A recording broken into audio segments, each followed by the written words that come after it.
the commonality with everything I work in is people. So it's understanding people, their own perspective of what they do and how they do isn't always accurate. So a lot of it is about, actually, it's not what I see in others, is what they see in themselves. So unless we can develop self-accuracy in them, whatever intervention you give them, they might think, well, I'm already doing that. So there's a lot of work you need to do with somebody before you can just say, here are the tools to go and do it. And then also understand, actually, the want to do it may not necessarily drive the behaviors to do it. So therefore, you need the adherence support in there as well. So you can see from 1990, there's been a lot of layers that you think, well, actually, if this is systemically robust, there's a lot more support strategies need to be put in place. Well, I think so now compared to 1990, I don't know if you agree with this or not, but there's a lot more distraction in the world, isn't there, than there was then. So getting people to adhere to stuff, I've been learning this myself very recently, because I mean, I've been a coach for like 10 years. So I'm at the beginning of what you were talking about, I've just realized I don't know what I don't know. So now I need to start bringing that forwards, and then I made the realization of, like, actually, if you tell someone what to do, they're going to, if they tell themselves they don't want to do it, they're not going to do it. You've got to convince somebody to tell themselves to do it, and then they'll believe themselves, right? And then that's where adherence comes from. And I've been realizing that recently. So it's quite fascinating to hear you doing that, because you realized that 30 years ago, and you're still learning, you're still fine tuning it now, 30 years later. So, and what I also love is that you've just said, like, that diverse amount of people you work with, everybody's got to go through some sort of behavior change at some point to improve themselves and get to where they want to be. So, I mean, how is it, do you use a similar kind of methodology with all of them, just at a different kind of level? Do you come at it from like a one sort of perspective to make it easier for yourself, basically? Yeah, the principles are the same. There's some nuances and some additional tools that you use at different elite level, pressure loading, etc. But the fundamentals, the base, if you like, is exactly the same, and also exactly the same language. So if I'm working with a senior manager and a mentor and a coach and an athlete, because the language is the same, then actually I explicitly get the coach, if we use it in a team environment, the coach to explicitly share with their athletes, look, I've now learned something that I realize I need to do differently than I've done before, and this is why, but I'm not going to be as great at it. But I want to share with you the value, and then share with you that actually I need your support to help me get better, because I'm going to be a bit rough early on.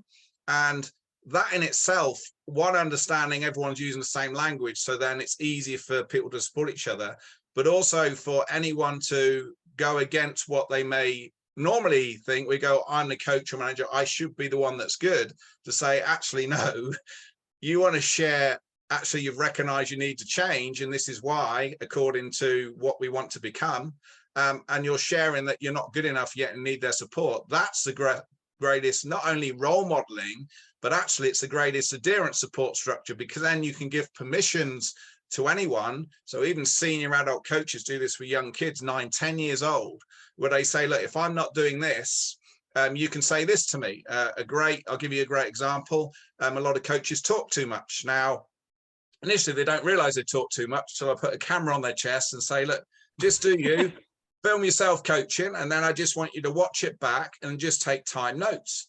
And I'm just interested in you, so I can have a better understanding of how you see your coaching. But obviously, on top of that, the self-awareness increases. So if someone recognizes, and oh my God, I didn't realize how much I talked, then we identify if that's a priority, then that would what we would call your work on. So you'd say, right, that rides against above everything else, but explicitly share that with everybody. And then you can give some permissions, which we call like what ifs. What if this happens? Well, you can do this. So an example of young kids would be, I now recognize I'm talking too much. And if our aim is to get you to think for yourselves and have confidence without fear to make great decisions, you listening to me is not really going to help you engage or help you do that. So if you hear me talking too much and you know what you need to do, just say pineapple to me. And if you say pineapple, then I'll step back straight away and you can show me. But here's the thing. You need to be able to show me now based on where we agree the level is. So it may not be an outcome, but it will be the understanding, the commitment. But if you call it, you need to make sure you call it for the team, not just because you know it. So make sure you're listening and talking to your teammates. So again, we're developing the light and shade of interdependence, but that kids will love. So then the first time, this is where we prime it. Then the first time they do it, we got to prime the coach, go, you need to be waiting now for that pineapple.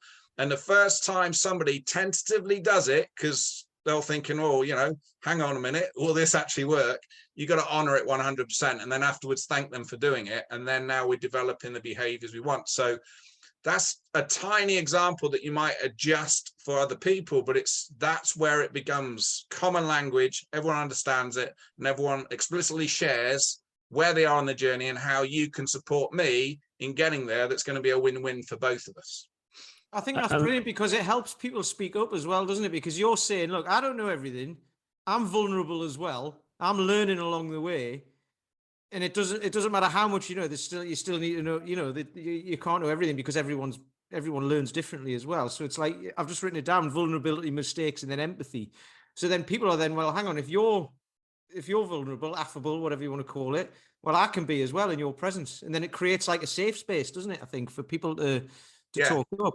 Now, Peter, there's some key things in there. So tell me if I'm delving in too deep, but these are really, for me, really interesting and important. You use two words there that often are misunderstood.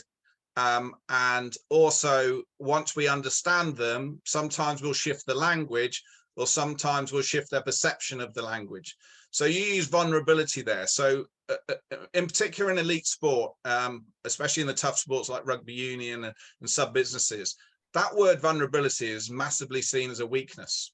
And even if you explain that it's not, it's a strength, people will still lock into what they may have seen for years. So that's a word I don't use with people if I think the word would be an inhibitor.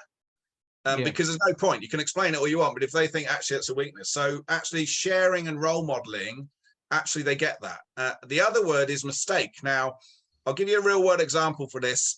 Big shout out to a coach, Great Britain basketball coach I've been mentoring now for about 10 years.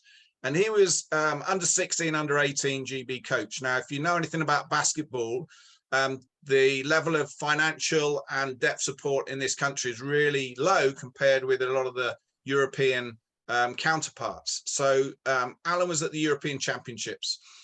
They weren't expected to win at all. They weren't expected to get into the knockouts. But because Alan was using these principles, they were getting the best out with what they had more than any other team.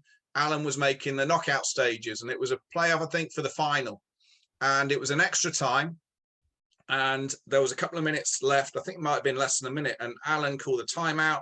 Alan made a decision, and they ended up losing the match. So what I do with all my coaches that I'm mentoring is we do what's called hot and cold reviews. So we use Teams or Slack or WhatsApp. But basically what that means is straight after any match, the coach voice messages me in a group, and they will share when the emotions are still hot straight away, how's their state, the choices they made and their commitment to them straight away. And then a cold review is when they had a chance to cool down, maybe next day watching the film, they do the same review and they're recognizing if anything changes. So Alan did the hot review and he said, I think I made a mistake there. And he was really beating himself up about it because he was focused on, oh, I shouldn't have done that. So when we had to the cold review and I called up for a call with him, I said, look, Alan, can you work through the data you had? So I use this action review process, which we share with everyone. So the data is, how was my state? Yeah, actually in the situation, state was good. Next question is, okay, what did you see? So that's the data. And he would say, okay, this is what I saw. The next question is, what were the options? And he says, well, these are my options. And then the next question is, so okay, what influenced your choice? And he would say, well, actually, it was these. So I decided to go for this. Did you commit to it? Yeah, 100% team committed to it. Okay. And then from that, so the first thing is we committed. Second one is, what would you change, choice or execution? And he said, actually, if we were to do it again, I'd make this choice. And now we get to the button of why it was not a mistake. So I said, Alan, so therefore what you're saying is it wasn't a mistake. He said, no, it was. I said, no. A mistake is only a mistake, a mistake, if with the data you knew at the time, you made the wrong decision, you took the wrong take.